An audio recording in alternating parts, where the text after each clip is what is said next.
बिस्मिल्लाहिर्रहमानिर्रहीम, अस्सलामुअलैकुम। Welcome back to my YouTube channel #Amreen. Ramzan special में आज हम बना रहे हैं पोटैटो चिप्स।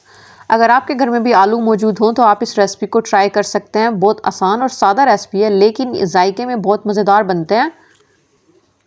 आप भी इस रमज़ान में से ज़रूर ट्राई कीजिएगा। तो फिर बनाना शुरू कर लेते हैं। बिस्मिल्लाहिर्रहमानिर्रहीम। सबसे पहले मैंने 2 मीडियम साइज़ के आलू लेकर उनका छिलका उतार लिया था। इस तरह से किसी भी कटर की मदद से आप इसमें से इस तरह बारीक इसके चिप्स निकाल सकते हैं।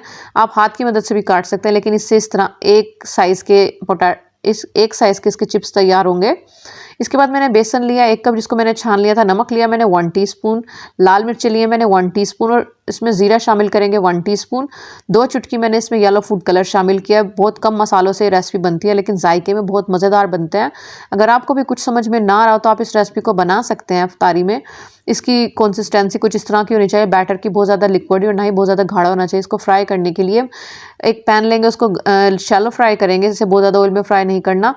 गरम कर लेंगे और इसको इस तरह से कोट करके चिप्स को, बेसन में बहुत ज़्यादा कोटिंग भी नहीं करनी, इसको फ्राई कर लेंगे। जब बहुत जल्दी ये रेसिपी बनकर तैयार होती है, दोनों साइडों से इस तरह से इवन कलर आने तक पका लेंगे। जब इस तरह से गोल्डन कलर इसका हो जाए, फिर इसे निकाल लेंगे।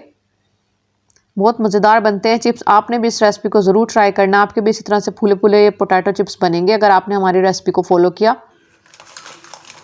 आप इसकी क्रिस्पी आवाज़ सुन सकते हैं, कितने क्रिस्पी बनकर तैयार हुए थे। मैंने इसको इमली की चटनी के साथ सर्व किया। आपने भी इस रमज़ानों में इस रेसिपी को ज़रूर ट्राई करना है। अगर आपको वीडियो अच्छी लगे तो इसे लाइक कीजिए, शेयर कीजिए, मेरे चैनल को सब्सक्राइब कीजिए। देखिए कितना फूला हुआ ये पोटैटो चिप्स बना था। आलू का एक ज़बरदस्त से चिप्स बनते हैं। मिलते हैं नेक्स्ट वीडियो में, तब तक के लिए अस्सलामु अलैकुम।